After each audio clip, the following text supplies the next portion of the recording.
गुजरात की भावनगर महानगर पालिका में मेयर ने खुद महानगर पालिका में चल रहे भ्रष्टाचार को उजागर कर एक बेहतरीन मिसाल कायम की है।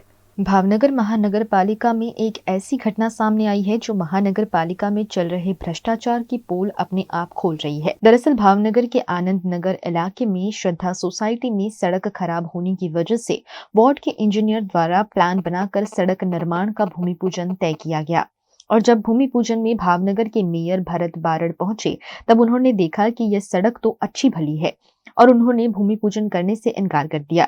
मेयर ने इस घटना की जानकारी म्युनिसिपल कमिश्नर को दी। मेयर की इस प्रामाणिकता की वजह से भावनगर वासियों के 44 लाख रुपए बनाई सड़कों को बनाने में खर्च होने से बच गए। ભાવનગરના વિકાસ માટે ભાવનગર શહેર માટે શહેરી વિકાસ ગ્રાન્ટ સ્વભંડોળની ગ્રાન્ટમાંથી ભાવનગરના રોડ રસ્તા નળ ગટર લાઇટ બધામાં કામ કરવા માટે વિકાસ કરવા માટે જે કાર્યો શરૂ થયા છે તેમાં આનંદનગર રોડમાં શ્રદ્ધા સોસાયટી પાસે મને ખાતમુહૂર્ત કરવા બોલાવ્યો હતો, પણ સ્થળ પર જઈને જે જગ્યાએ ખાતમુહૂર્ત કરવાનું હતું ત્યાં રોડ એકદમ નવો હતો, ખાતમુહૂર્ત કરવા જેવું હતું નહીં, રોડ બનાવવા જેવો હતો નહીં।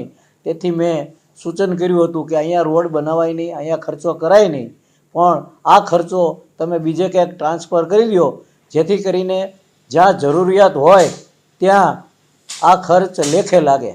भावनगर महानगर पालिका में अधिकारियों, शासक और ठेकेदार की मिलीभगत के किस्से वैसे तो आम है, लेकिन ये किस्सा लाल बत्ती समान है। ऐसे कई विकास कार्यों के नाम पर लाखों करोड़ों रुपए खर्च हो रहे हैं, लेकिन अधिकारियों से कोई पूछने वाला नहीं है। ऐसे में भावनगर महानगर पालिका के मेयर की इस कार्यवाही को कांग्रेस पार्टी ने भी सराहा है। रस्तो खूब ज सारी कंडीशनमां तो नवो बनाववानी जरूरियात न हती, तेम छतां ते वोर्डना जे इंचार्ज अमई કે જેમના હસ્તક આ એસ્ટિમેટ બનાવવાની જવાબદારી હોય છે તેમણે ખરેખર તો સ્થળ મુલાકાત કરવી જોઈએ। સ્થળ મુલાકાત કરીને રસ્તાની જરૂરિયાત છે કેમ તે મુજબ ચકાસણી કરીને ઉપરી અધિકારીને એમણે ખરેખર તો અહેવાલ કરવો જોઈએ, પરંતુ કોઈપણ કારણોસર તેમણે આ જોયું હતું કે નહોતું જોયું એ મારા ધ્યાનમાં નથી, પરંતુ આ રીતે 44 લાખના ખર્ચે રોડ બનાવવાનો એસ્ટિમેટ રજૂ કર્યો। એટલું જ નહીં, આ એસ્ટિમેટનું ટેન્ડર થઈને કામ પણ સોંપાઈ ગયું અને ખાતમુહૂર્ત કરતી વખતે આ બાબત ધ્યાનમાં આવી, જે ખૂબ જ ગંભીર બાબત કહેવાય અને આ જે છે એના કારણે મહાનગરની પ્રતિષ્ઠાને પણ કદાચ થોડું ઘણું નુકસાન થાય એવું મારું માનવું છે।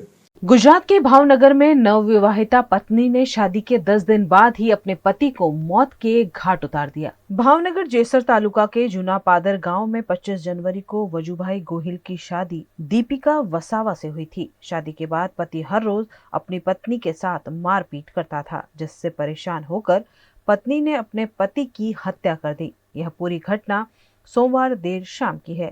अपने पति की हत्या करने के बाद महिला फरार हो गई है। जेसर पुलिस द्वारा मुकदमा दर्ज कर आगे की कार्यवाही शुरू की गई है। गतरोज भावनगर जिल्लाना जेसर तालुकामां जूना पादर गामना वाड़ी विस्तारनी अंदर एक हत्यानो बनाव बनवा पाम्यो हतो। समग्र बनावनी विगत जोईए तो विजयभाई गोहिल के जेओ एक अठवाडिया पहला तापी जिल्लाना उच्छल गामना રહેવાસી दीपिकाबेन वसावा साथे रजिस्टर मैरेज कर्या हता। रजिस्टर मैरेज करी अने तेओ તેમના ઘરે લાવ્યા હતા। છેલ્લા એક અઠવાડિયાથી બંને પતિ પત્ની વચ્ચે ઘર કંકાસ ચાલી રહ્યો હતો। બનાવને એક દિવસ પહેલાં ઘર કંકાસ ખૂબ વધારે પ્રમાણમાં થયો, જેના કારણે બેને આવેશમાં આવી અને વિજયભાઈ મરણ જનાર વિજયભાઈ ગોહિલ છે તેઓને બોથડ પદાર્થના ઘા મારી અને તેમનું મૃત્યુ નિપજાવેલ હતું। સદરહુ બનાવની ગંભીરતાને ધ્યાને લઈ અને પોલીસ દ્વારા 302 આઈપીસીની કલમ 302 વગેરેની મુજબનો ગુનો છે એ નોંધવામાં આવ્યો હતો। હાલ અમે આરોપી દીપિકાબેન વસાવા છે તેઓની ધરપકડ કરી દીધેલ છે અને સમગ્ર મર્ડરની તપાસ છે એ જેસર પોલીસ સ્ટેશનના પીએસઆઈ દ્વારા ચલાવવામાં આવી રહેલ છે।